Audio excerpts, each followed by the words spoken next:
नमस्कार। यो हो समाचारमा स्वागत छ। म कुलचन्द्र विष्ट। म रन्जु अधिकारी। सुरु गरौँ अहिलेसम्मका प्रमुख समाचारबाट।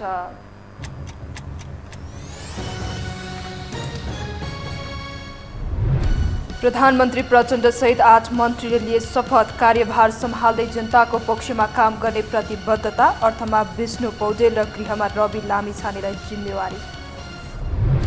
पार्टी 32 सिटमा सीमित भएकै अवस्थामा प्रचण्ड बने तेस्रो पटक प्रधानमन्त्री। 7 दलीय गठबन्धनको चित्त बुझाउँदै जनताका अभिभार पूरा गर्नुपर्ने चुनौती। आफ्नै अहङ्कारले सत्ताविहीन बनेपछि कङ्ग्रेसभित्र बढ्यो कलह। देउवाको दम्बप्रति महामन्त्रीहरूकै असन्तुष्टि। एक अर्कोलाई दोषारोपण लगाउँदै दुवै पक्ष जिम्मेवारीबाट पन्छिँदै। कर्णाली र प्रदेश 1 का नवनिर्वाचित सांसदहरूले लिए पद तथा गोपनीयताको शपथ। प्रदेशमा पनि सरकार गठनको गृह कार्य सुरु। दलको नेता बन्न शीर्षहरूको दौडधुप। र रुसलाई विभाजन गर्ने षड्यन्त्र भइरहेको पुटिनको आरोप। जनतालाई एकताबद्ध गर्न युक्रेनमाथि आक्रमण गर्नु परेको जिकिर। पश्चिमाका कारण युद्धविराम अनिश्चित भएको दावी।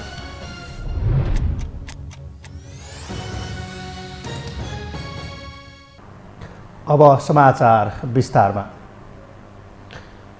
नवनियुक्त प्रधानमन्त्री पुष्पकमल दाहाल प्रचण्डले पद तथा गोपनीयताको शपथ ग्रहण गर्नुभएको छ।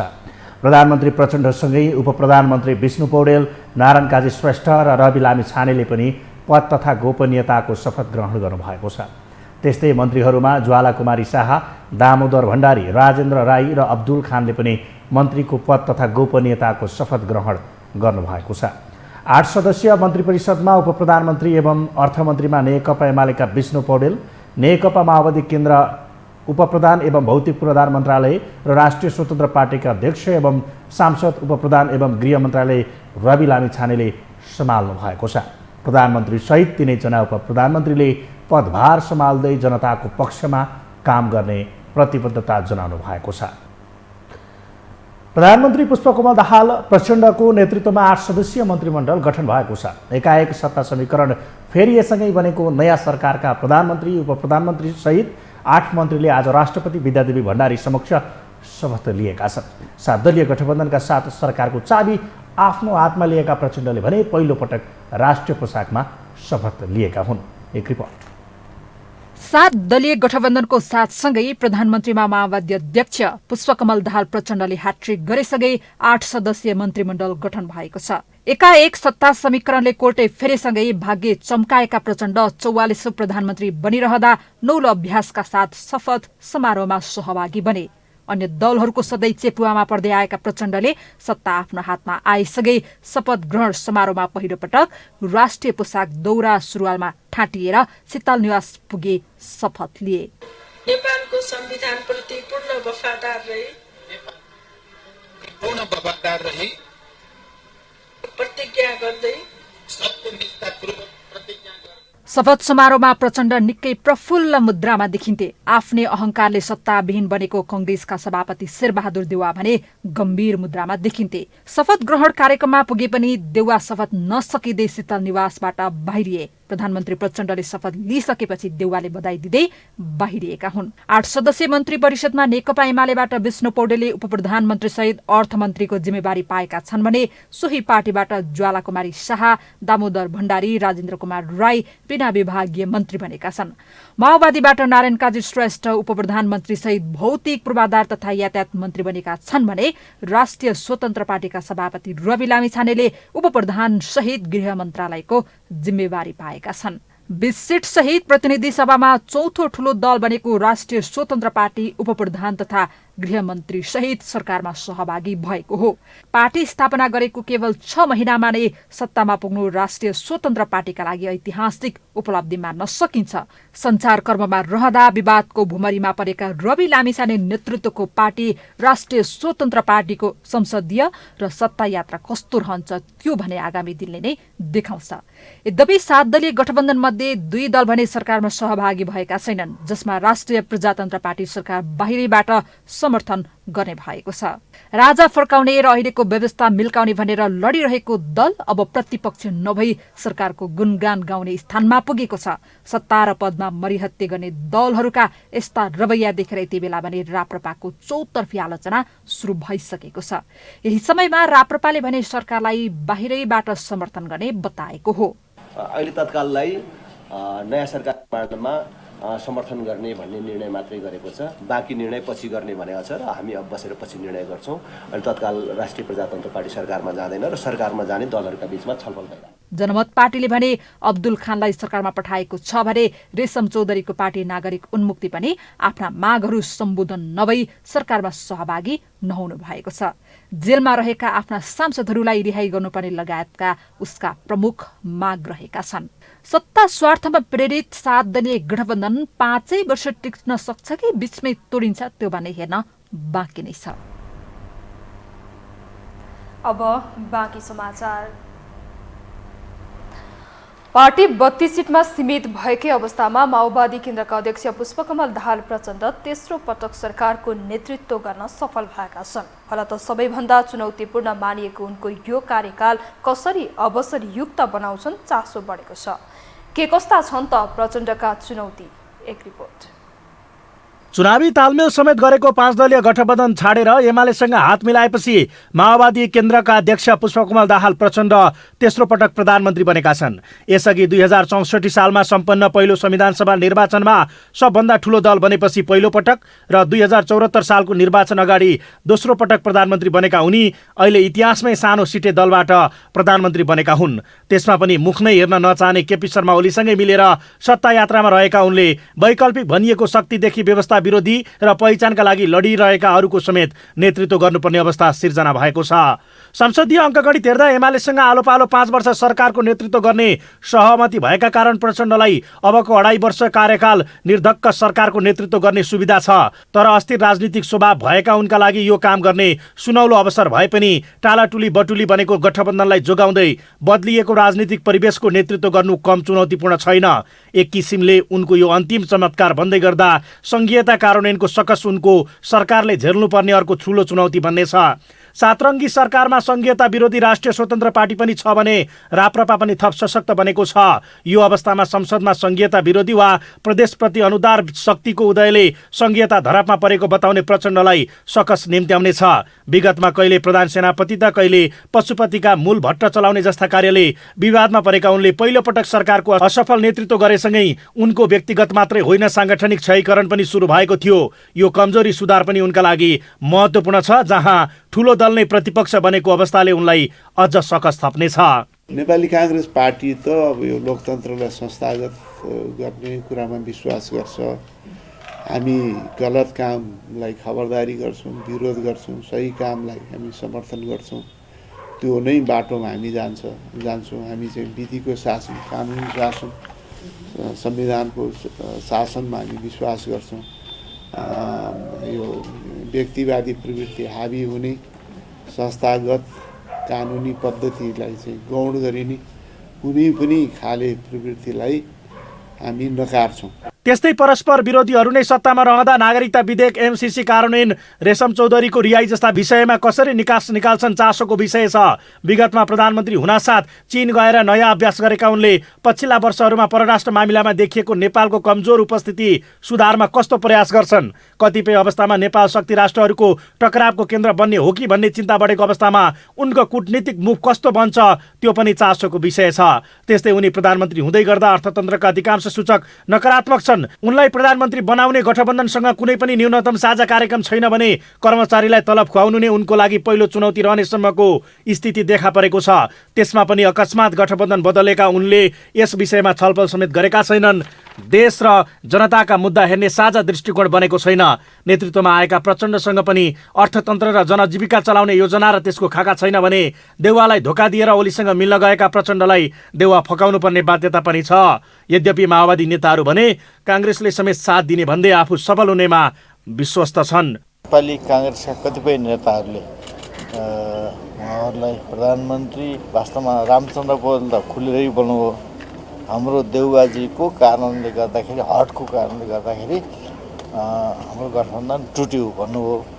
अहिले भर्खरै देउबाजीले पनि गर्नुभयो।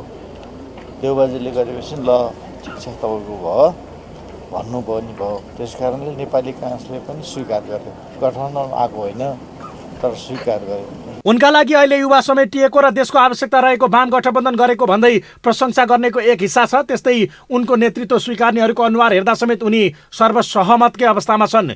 त्योभन्दा हिजो प्रचण्डलाई दिनुभन्दा संसद नै विघटन गर्ने बाटोमा हिँडेका ओली नै उनको साथमा छन्।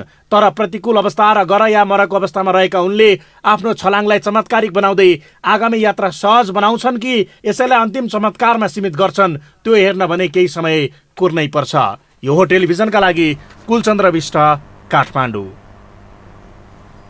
संसदीय निर्वाचनमा सदनको पहिलो दल बनेको नेपाली कङ्ग्रेस सरकारमा भने प्रतिपक्ष थन्किएको छ। सभापति देउवाको दम्भ र पार्टीभित्रको आन्तरिक किचोलकै कारण शक्तिशाली भएर पनि सत्ताको सर्वस्व गुमाउन बाध्य भएका छन्।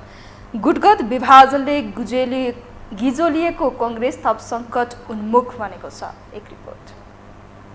चुनावी परिणामले सत्ताको तेस्रो शक्ति बनेको नेकपा माओवादी केन्द्र सत्ताको नेतृत्वमा पुगेको छ। पार्टीका अध्यक्ष पुष्पकमल दाहाल प्रचण्डले सत्ताको बागडोर सम्हालेका छन्। नेपाली काङ्ग्रेससँगको गठबन्धन छिनभरमै भत्काएर एमालेसँग मिल्न गएपछि काङ्ग्रेस भने रणभुल्लमा परेको छ। सत्ता बाहिर नै चित्त बुझाइरहेको एमाले भने केन्द्रमा मात्र नभई प्रदेशहरूमा समेत सत्ता सयरको तयारीमा जुटेको छ। काङ्ग्रेसका रामचन्द्र पौडेल, कृष्णप्रसाद सिटौला लगायतका नेताले गठबन्धनबाट प्रचण्डलाई नै प्रधानमन्त्री बनाउन चेतावनी नै दिए पनि देउबाको अटेरीपन र आफै प्रधानमन्त्री बन्ने हुटहुटीले भुइँको भाग टिप्न खोज्दा पोल्टा नै रित्तिएको छ। केन्द्रदेखि प्रदेशसम्म सबै तहमा काङ्ग्रेस सत्ताको खेलबाट बाहिरिएको छ। सत्ताको डाडु पन्यौ अब दोस्रो र तेस्रो शक्तिले चलाउने भएका छन्। सभापति शेरबहादुर देउवाको प्रधानमन्त्री मोहले काङ्ग्रेस सर्वस्व गुमाउन बाध्य भएको छ।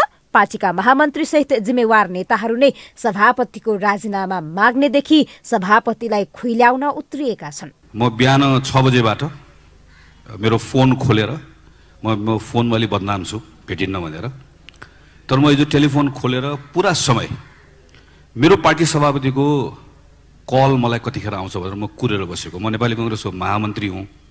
एक प्रकारले भन्ने हो भने म यहाँ आउँदै गर्दा चाहिँ एकदम अपमानित भएर आएको। यसलाई मैले महसुस गरेँ, त्यो कुरा मैले सेयर गरेको हो। तर यो भनिरहँदै गर्दाखेरि फेरि आज हिजोको घटना पछाडि आज यो पहिलो मञ्च हो जहाँ यो कुरा राख्ने मौका पाएको छु। आफै प्रधानमन्त्रीको रेसमा रहेका काङ्ग्रेस महामन्त्री गगन थापा संसदीय नेताको चुनाव हारेपछि आलो पालो प्रधानमन्त्री मान्य नहुने पक्षमा उभिए। संस्थापन इतरका महामन्त्री द्वय विश्वप्रकाश शर्मा र गगन थापा सुरुवातदेखि नै देउबाको खेदो खन्ने मध्यमा पर्छन्। फलत महामन्त्री द्वय सरकार गठन असफलताको दोषी सभापति देउबा नै हुन् भनेर साबित गर्न रोइ कराई गर्न थालेका छन्। सरकार गठनमा समग्र पार्टी जिम्मेवार हुनुपर्नेमा देउबाले सत्ता टिकाउन नसकेकाले लाज लागेको भन्ने जस्ता अभिव्यक्ति दिन भ्याएका छन्।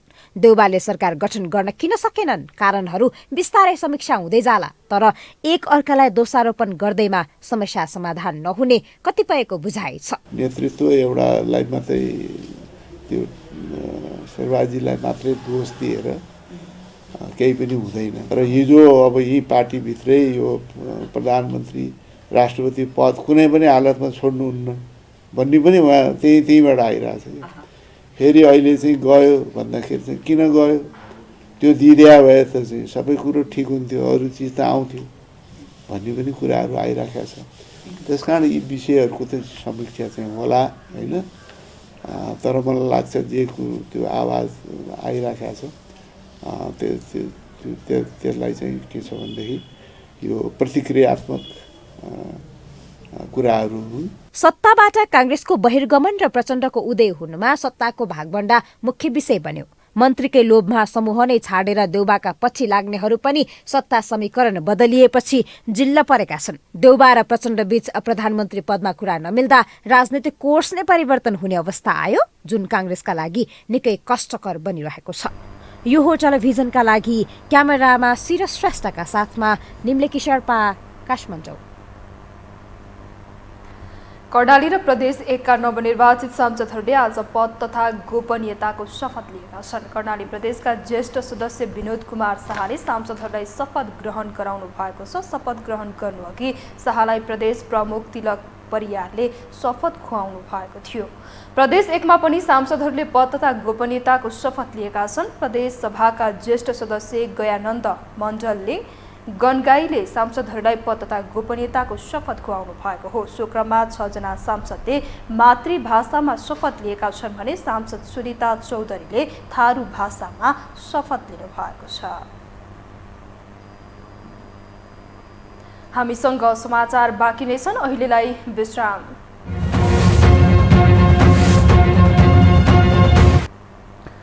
विश्रामपछि यो समाचारमा स्वागत छ। अब बाँकी समाचार। सञ्चारकर्मलाई पूर्ण विराम लगाउँदै पार्टी गठन गरेका राष्ट्रिय स्वतन्त्र पार्टीका सभापति रवि लामिछाने गृहमन्त्री बनेका छन्। राष्ट्रपतिले हासिल गरेको यो ऐतिहासिक उपलब्धि नेपाली राजनीतिमा नयाँ परिघटना भएको छ। एक रिपोर्ट। पत्रकारिता छोडेर पार्टी खोलेको 6 महिनामा नै राजनीतिक सफलता हासिल गर्दै 20 सिट जित्न सफल भएका राष्ट्रिय स्वतन्त्र पार्टीका सभापति रवि लामिछानेले सोमबार उपप्रधानमन्त्री सहित गृहमन्त्री बन्दै राजनीतिमा छलाङ मारेका छन्। राष्ट्रपतिले हासिल गरेको यो ऐतिहासिक उपलब्धि नेपाली राजनीतिमा नयाँ परिघटना भएको छ। सुरुबाटै जनताको अवस्था बदल्ने उद्देश्य दर्शाउँदै चितवन 2बाट सर्वाधिक मतान्तरले जित्दै संसदको यात्रा तय गरेका लामिछाने वैकल्पिक राजनीतिक धारको नेतृत्व गर्ने भन्दै राजनीतिमा आएका थिए। पार्टीभित्रै सरकारमा जाने वा नजाने दुई धार रहिरहेका बेला पार्टीको केन्द्रबाटै सरकारमा जाने अधिकार सभापतिमा लिँदै प्रचण्ड, देउबा र ओलीसँग गठबन्धनका लागि परेका लामिछानेले अन्ततः आज गृहमा बाजी मारेका छन्। देश र जनताको नाममा शपथ लिन्छु कि उपप्रधानमन्त्री पदको जिम्मेवारी इमानदारीका साथ वहन गर्नेछु।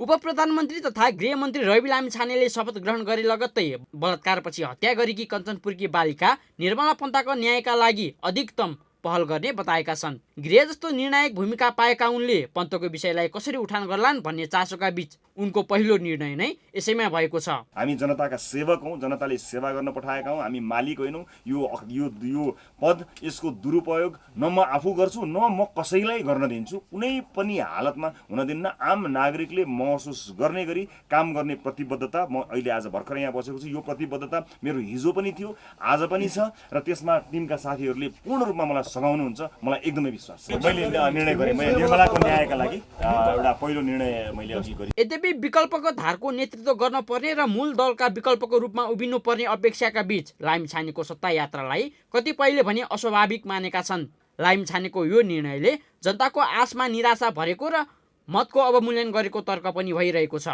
अब यहाँ इथिक्सका कुरा, किन पोलिटिक्स इज अबाउट इथिक्स, नैतिकता हैन। राजनीतिमा जब इथिक्स हुँदैन, जब चाहिँ तपाईँको मोरालिटी हुँदैन, जब नैतिकता हुँदैन, अनि त्यहाँबाट जे पनि हुन सक्छ क्या। हिजो अस्तिसम्म कराइरहने रवि लामिछाने टेलिभिजनदेखि लिएर जनताको मेन्डेट एउटा थियो सर। मेन्डेटको एउटा प्रश्न खडा गरौँ यहाँनिर। मेन्डेट के थियो, हामी के गर्दैछौँ, के गर्यौँ हामीले? अनि मेन्डेट अनुसार नै भएको छैन। मेन्डेट अनुसार भएकै छैन। के छ भन्दाखेरि रवि लामिछानेले पनि मेन्डेट खण्डन गरे, नयाँ आएर पनि होपमाथि चाहिँ प्रहार गरे। एउटा कुरा। अर्को एउटा कुरा, राजेन्द्र लिङ्गदेनले त्यत्रो कुरा भन्दै आएको, त्यहाँ उसले पनि चाहिँ आशामाथि नै प्रहार गर्यो। गृहमन्त्री लामिछानेको सत्तारोहणको पहिलो दिनमा नै उनको विरुद्ध आवाज उठ्न भने छोडेन। नागरिकता विवादका बीच उपप्रधान सहित गृहमन्त्री नियुक्त गरेको भन्दै उनी विरुद्ध राष्ट्रपति भवन शीतल निवास अगाडि नै नाराबाजीको आवाज घन्कियो। स्वतन्त्र पार्टीको संसदीय अङ्कगणितमा निर्णायक भूमिका रहँदा मूल नेतृत्वले नै आलोचना गर्दै आएको भए पनि उनी सत्तामा पुगेका छन्। सञ्चारकर्ममा रहँदा नै विवादको भुमरीमा परेका मन्त्री लामिछानेको नेतृत्वमा राष्ट्रपाको संसदीय र सत्ता यात्रा कस्तो रहन्छ त्यो भने हेर्न बाँकी नै छ। यो हो टेलिभिजनका लागि निरज कोइराला, काठमाडौँ।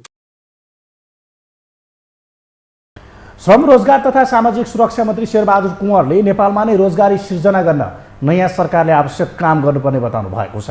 आज मन्त्रालयमा आयोजित पत्रकार सम्मेलनमा उहाँले नेपालमा सबैभन्दा चुनौतीको विषय स्वदेशमा नै रोजगारी सिर्जना गर्ने कुरा रहेको बताउनु भयो। उहाँले अहिले देश वैदेशिक रोजगार र रेमिट्यान्समा रमाएको भए पनि यसबाट दिगो खुसी र समृद्धि नमिल्ने बताउनु भयो। उहाँले स्वदेशमा नै रोजगारी सिर्जना गर्ने कुरालाई कर्मचारी तन्त्रले दूरदृष्टि राखेर काम गर्न आवश्यक रहेको बताउनु भयो। सबभन्दा चुनौतीको विषय यो मन्त्रालयको रोजगारी सिर्जना गर्ने। अब वैदेशिक रोजगारी त भन्छौँ, अहिले त रमाएका छौँ, रेमिट्यान्समा रमाएका छौँ, तर त्यो स्थिर नरहन सक्छ। किनकि राजनीतिज्ञले अब कर्मचारी तन्त्रले अलि टाढा पनि हेर्नुपर्छ, नजिक होइन कि धेरै दूरदृष्टि राख्नुपर्ने हुन्छ। त्यसैले हाम्रो देशमा रोजगारी सिर्जना कसरी गर्ने, पुनरीकरणको कार्यक्रमबाट पनि हामीले रोजगारी सिर्जना गर्ने धेरै ठाउँ छ। सामाजिक सुरक्षा योजना अगाडि बढाएका छौँ र सामाजिक सुरक्षा कोषलाई अझै परिचालन गर्ने, त्यसको दायरालाई बढाउने, लगानीको दायरालाई बढाउने र त्यसलाई अझै व्यवस्थित गर्ने हो भने त्यहाँ पनि अब रोजगारी सिर्जना हुन्छ। वैदेशिक रोजगारीमा गएका नेपालीहरूको समस्या दिन प्रतिदिन बढिरहेकाले उनीहरूको समस्या समाधान गर्न हिचकिचाहट नगर्न आग्रह समेत गर्नुभयो। विभिन्न 7 पार्टीको सहकार्यमा माओवादी केन्द्रका अध्यक्ष पुष्पकमल दाहाल प्रचण्ड मुलुकको 44औं प्रधानमन्त्रीमा नियुक्त भएका छन्। प्रचण्डको प्रधानमन्त्रीको नियुक्तिलाई नेपाली जनताले कसरी हेरेका छन् त?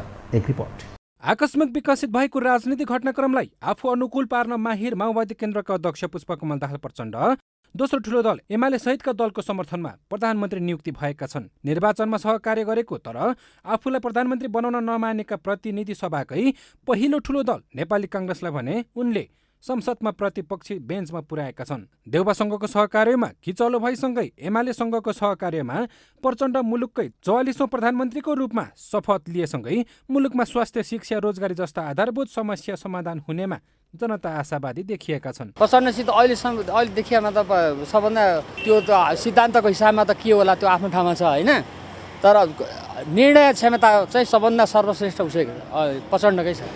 राम्रै परा। तेस्रो पटकको अवसरलाई देश र जनताको हक हितमा उपयोग गर्नु सक्नुपर्ने बताए। जनताले अब बन्ने सरकारबाट जनजीविका सवालमा थुप्रै अपेक्षा राखेका छन्। अनियमितता र व्यतिथिले सीमा नागेपछि जनताले अलिकति भए पनि सुधारको अपेक्षा राखेका छन्। उपभोग्य वस्तुहरूमा भएको अचाक्ली मूल्य वृद्धि नियन्त्रण, रोजगारीको पर्याप्त सुविधाको खोजी, 10 वर्ष जनयुद्धमा अङ्गभङ्ग भएका व्यक्तिहरूलाई सम्बोधन गर्नुपर्ने बताउँछन्। हामीले हेरिरहेका छौँ त्यही प्रचण्डले नेतृत्व गरेको माओवादीका कार्यकर्ताहरू कसैले टाउकामा छर्रा, कसैले चाहिँ छातीमा छर्रा लिएर बाँचिरहनु भएको छ।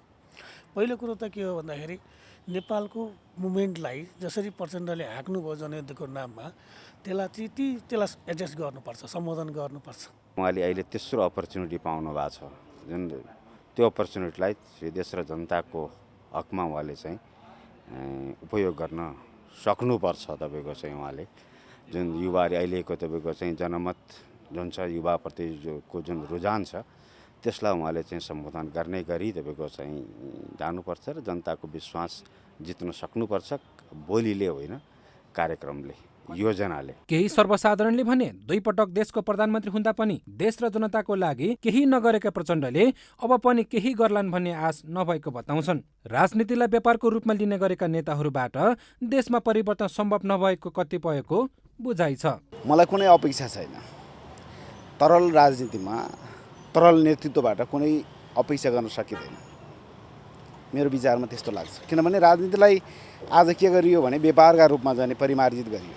राजनीति त्याग हो, समर्पण हो। राजनीति जनताका लागि, समाजका लागि, देशका लागि हुनुपर्ने हो, तर भएन व्यक्तिका लागि। व्यक्ति प्रधानताका निमित्त आज राजनीतिलाई जाने विकसित गरियो। त्यसको परिणामले निर्माण गरेको नेतृत्वले यो देशलाई हाँक्छ र यो देशलाई समृद्ध बनाउँछ भन्ने मलाई पटक्कै लाग्दैन। उहाँबाट आशा गर्ने भन्दा पनि यो नैतिकता नभएको राजनीति होइन, अलिकति केही अब सहज परिस्थिति बन्छ कि भन्ने चाहिँ हो। यस्तो राजनीतिको त के कुरा र के आशा गर्ने ठाउँ छ? देश निरन्तर आर्थिक नोक्सानीमा छ। पछिल्लो आँकडा अनुसार नेपालको आम्दानीभन्दा खर्च वर्षेनी 78 अर्बभन्दा बढी छ। बढ्दो व्यापार घाटा नियन्त्रण र आर्थिक विकासको लक्ष्यलाई प्राथमिकतामा राखेर सरकारले काम गर्न जरुरी छ। तब मात्रै जनताले नयाँ आदेशको पालना भएको महसुस गर्नेछन्। यो देशमा कुनै पनि राजनीतिक दल एउटा ट्याङ्का मुला हुन् र जनताले मलाई लाग्छ आशा र भरोसा गर्ने कुनै राजनीतिक पार्टी र दलसँग र कुनै नेतासँग मलाई लाग्छ कुनै पनि आश गर्ने आधार र प्रमाण म भेट्दिनँ। रवि लामी छाने, राजेन्द्र लिङ्गदेन अर्थात् एमाले, काङ्ग्रेस, माओवादी जति पनि पार्टीहरू छन्, राष्ट्र पार्टी र बनराष्ट्र त्यहाँ गहन नभएको पार्टीहरू सबै भनेको सत्तासँग लिप्स मात्रै हो। अरू केही पनि छैन। नयाँ सत्ता समीकरण गरेर प्रधानमन्त्री भएको प्रचण्डलाई मिश्रित प्रतिक्रिया आए पनि जनताको जनभावना समेटेर काम गर्न सकेको खण्डमा उनी पक्कै पनि सफल हुनेछन्। होइन भने प्रचण्ड सरकार पनि अन्य जस्तै कर्मकाण्डी नहोला भन्न सकिँदैन। यो हो टेलिभिजनका लागि क्यामेरामा विमल चौहानका साथ मेङमा शेर्पा, काठमाडौँ। अब बाँकी समाचार।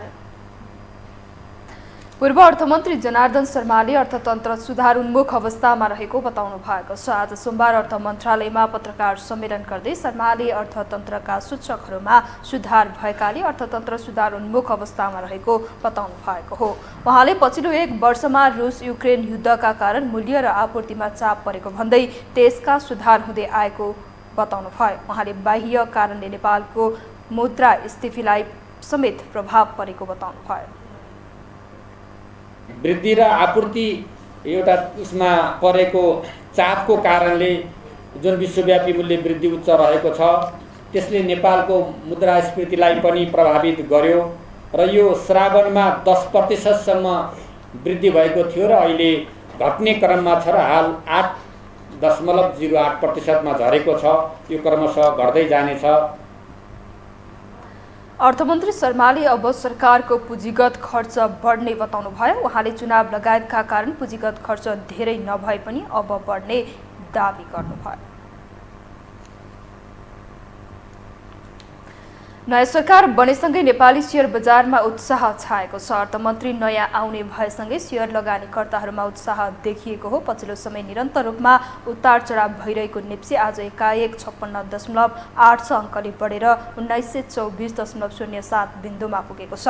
आज कारोबारमा आएका 250 कम्पनीको 56,53,000 किता सेयर 2 अर्ब 9 करोड 70 लाख रुपियाँ बराबरको खरिद बिक्री भएको छ। नेप्सेसँगै कारोबार रकम पनि सुधार भएको छ। हामीसँग अन्तर्राष्ट्रिय र खेल समाचार बाँकी नै छन्। अहिलेलाई विश्राम।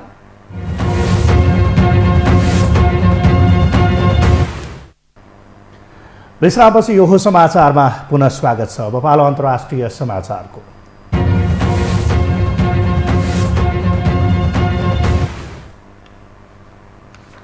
रुसी राष्ट्रपति भ्लादिमिर पुटिनले रुसलाई विभाजन गर्ने प्रयास गरेको भन्दै पश्चिमा राष्ट्रको आलोचना गरेका छन्। युक्रेनमा आक्रमणको उद्देश्य रुसी जनतालाई एकताबद्ध गर्ने भएको बताउँदै उनले युक्रेनीहरू र रुसीहरू एउटै व्यक्ति भएको तर्क गरेका छन्। पुटिनले भूराजनीतिक विपक्षीहरूले ऐतिहासिक रुसलाई टुक्रा टुक्रा पार्ने लक्ष्य राखे पनि उनीहरूको लक्ष्य पुरा नहुने दावी समेत गरेका छन्। युक्रेन पश्चिमाको पुच्छरभन्दा युद्ध अनिश्चित बनेको पुटिनको दावी छ। अब पालो खेल समाचारको।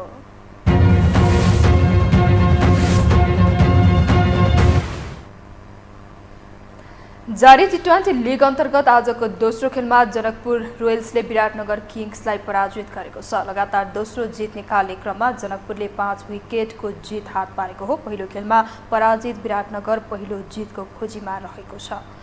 त्यस्तै आजै भएको पहिलो खेलमा फार वेस्ट युनाइटेडले काठमाडौँ नाइट्सलाई पराजित गरेको छ। पहिलो जित हात पार्ने क्रममा फार वेस्टले काठमाडौँलाई 4 विकेटले हराएको हो। यस प्रतियोगिताको फाइनल खेल 27 गते हुनेछ।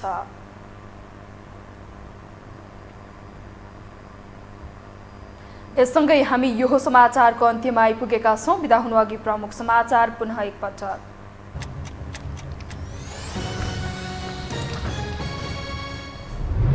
प्रधानमन्त्री प्रचण्ड सहित 8 मन्त्रीले लिए शपथ। कार्यभार सम्हाल्दै जनताको पक्षमा काम गर्ने प्रतिबद्धता। अर्थमा विष्णु पौडेल र गृहमा रवि लामिछानेलाई जिम्मेवारी।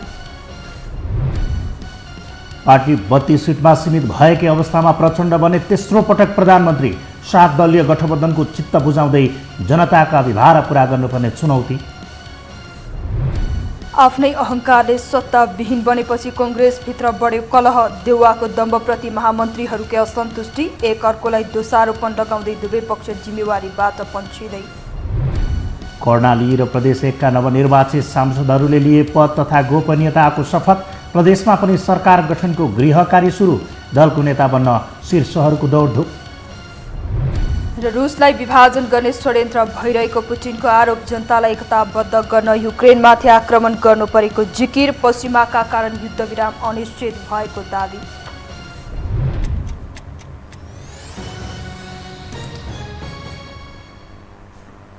हौस् त यो समाचार सकियो। समाचार बुलेटिनका साथै यो टेलिभिजनका सम्पूर्ण कार्यक्रम yoho.television.com, yoho.khabar.com, युट्युब र फेसबुकमा पनि पढ्न र हेर्न सक्नुहुनेछ।